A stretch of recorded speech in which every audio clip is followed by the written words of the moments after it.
this is the long story, which I gave you as briefly as I could, of what the Bible says in chapter 2 and others of Genesis, that a group called the Elohim, which is a plural term, literally meaning the lofty ones, translated God, said to each other, let us, in the plural, let us fashion the Adam. Adam comes from Adamah, which is earth, so Adam, literally earthling. Let us fashion the earthling in our image and after our likeness.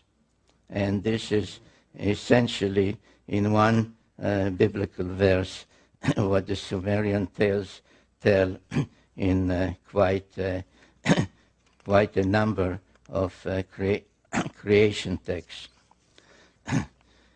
And then after they achieved that and everything seemed to be in order, the deluge came and destroyed everything.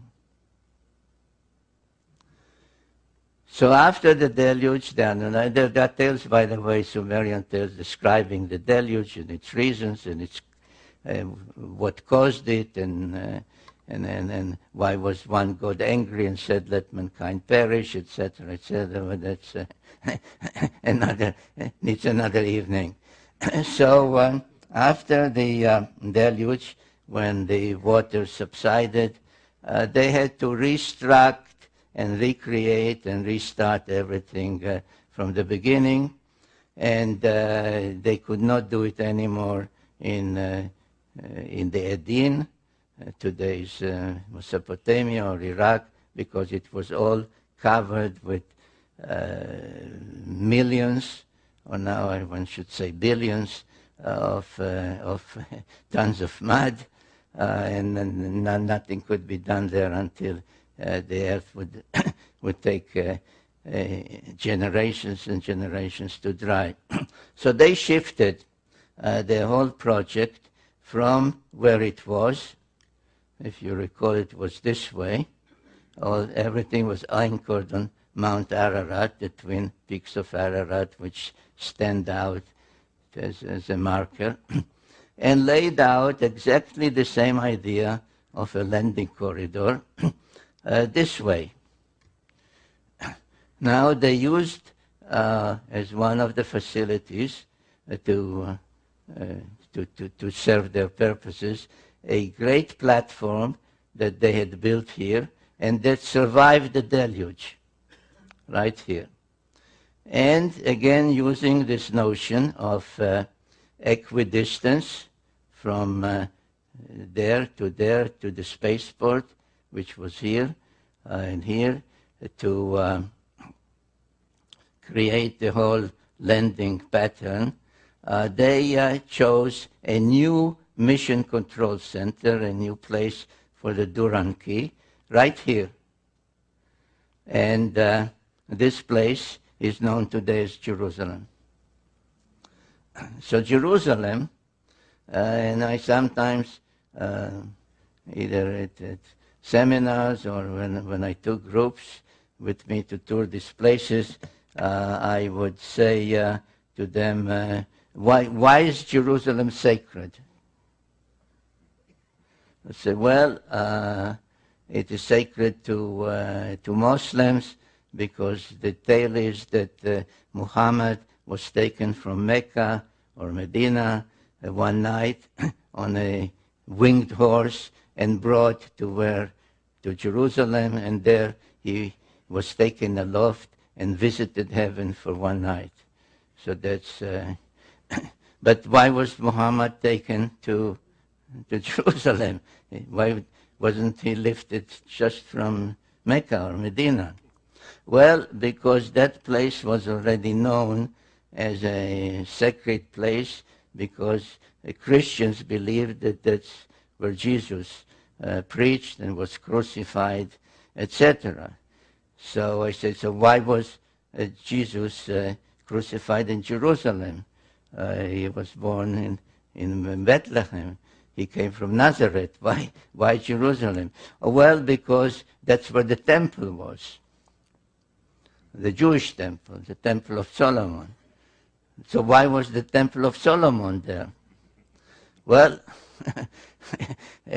people don't know. So I tell them, well, it was there because the same Anunnaki who had this pattern and had Nippur as the navel of the earth and mission control center before the deluge, set up this layout and made Jerusalem mission control center after the deluge. And equidistant from it is the spaceport and Twin Peaks, emulating the Twin Peaks of Ararat, Twin Peaks here in the Sinai Peninsula, and Twin Peaks, artificial ones, because there were no mountains there. So they built two mountains known as the Giza Pyramids. Now, things did not go so well after the reconstruction and the setting up of the alternate mission control center. The Anunnaki, who, according to the tales by Enki and others, were engaged in almost constant wars on their planet, had at the time a leader called Anu, but he was actually a usurper. He usurped the throne. And under the Sumerian sexagesimal system of 6 times 10, 60, etc., he ranked as the top rank 60. And his successor was a son called Enlil, who was given the rank 50. But Enlil was not the firstborn son. It was Ea, or Enki, as previously known as Ea, Enki, who was really the rightful successor, but he was demoted to rank 40, and so on. So there was a pantheon of 12, matching the 12 members of the solar system, and matching other 12, without belaboring it, 12 months of the year, 12 tribes of Israel, 12 disciples of Jesus, and so on. So 12 was a celestial number. So the relationships were such that the conflict was almost inevitable, especially since it had a lot to do of who was mothered by whom, who was the father, who was the mother.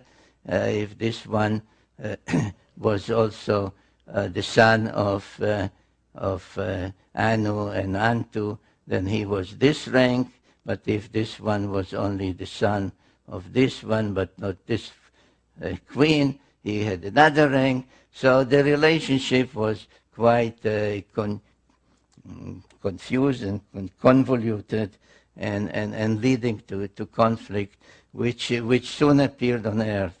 And one of the events that took place, not too many, relatively too many years after the establishment of that great pattern of landing pattern in Jerusalem and the Space Force, etc., and the two artificial mountains in Egypt, was that wars broke out. And the first war that I named in my book, The Wars of Gods and Men, the Pyramid Wars, because there was a series of them, had to do with these facilities, because in the Great Pyramid, one of the two especially, which is the only one that has an ascending passage and chambers, all the others have just a descending passage.